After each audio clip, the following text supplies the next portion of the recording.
Hey, what's up and welcome to another fat burning total body workout that you can do either at the gym or in the comfort of your own home. Hey, before we get started, if you're in search for fat burning workouts like these, healthy recipes, and premium supplements, please subscribe to my channel and turn on your alerts so that when I post another workout, you will be the first to get notified. All right, with that said, once you have properly went through your dynamic warm-up, grab a set of heavier dumbbells and a timer. The goal is to get through this circuit 3 times, which consists of 12 fat burning exercises. Each exercise you are going to complete for 45 seconds, followed by a 15-second rest. It is going to be challenging. Your heart rate is going to go skyrocket and your muscles will be jumping. But when completed, you will be a high metabolic fat burning machine. So are you ready? Let's get started. Your first exercise for this circuit is the floor chest press into the close grip chest press by 3. So what I'm doing here is I am going for 3 regular chest press. So there's 1, 2, 3. Turn those elbows in right next to the rib cage. Go for 3 close grip. I'm just alternating for 45 seconds. Keeping those elbows just slightly off the ground and then go right in a nice full extension up top. Next in line is the alternating shoulder press. Main focus, look at my elbows. What I'm doing is trying to stay at 90 degrees, pop up, slight little micro bend up top, and alternating. Now you could go regular shoulder press like I'm doing right there. You could bring those elbows in, palms in, and do medial as well. Totally up to you. Your third exercise is the dumbbell front squat. Now, with these, all you're doing is you're turning so those palms are facing you, those weights right underneath the chin. And you want to keep the weights close to the body the whole time as you keep the knees out, toes slightly turned off to the side, and you drop down, keeping that back flat, get those hips below the knees, then squeeze up with the glutes. Now here's a side view. Look at my back stays flat. I push back, load all the way into the heels, squeeze up with the glutes, power up.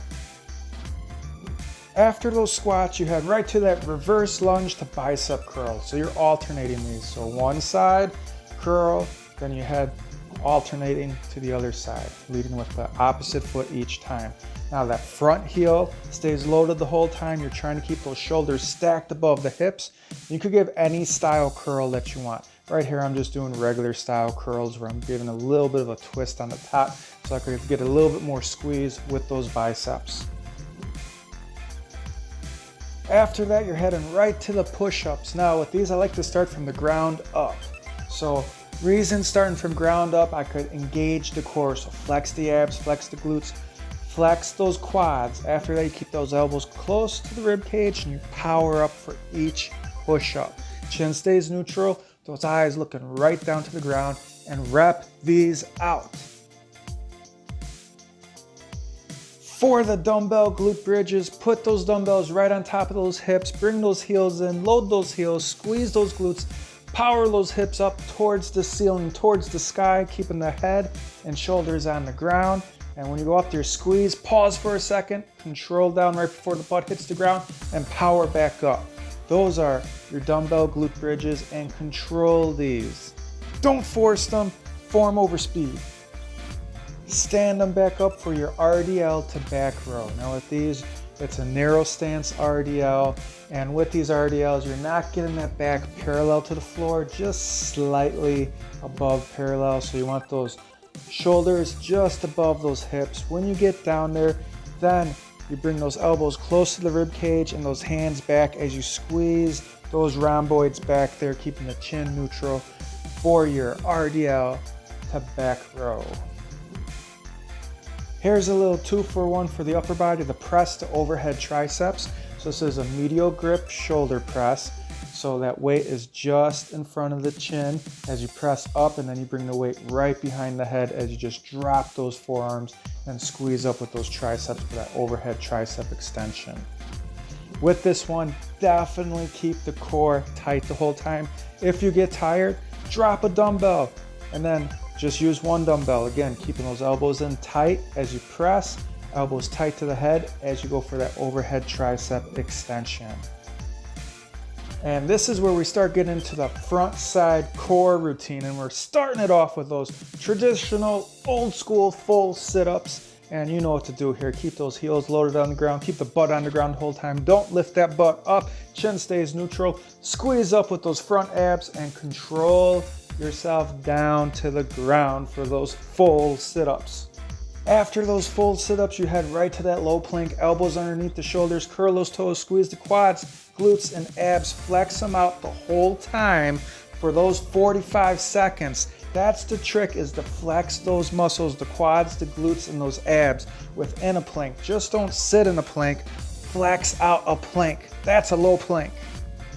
Now with the flutter kicks, the goal is to keep the head, the shoulders, and the back on the ground the whole time. Nice and flat, flexing out those abs, drawing the belly button into the spine and the spine into the ground.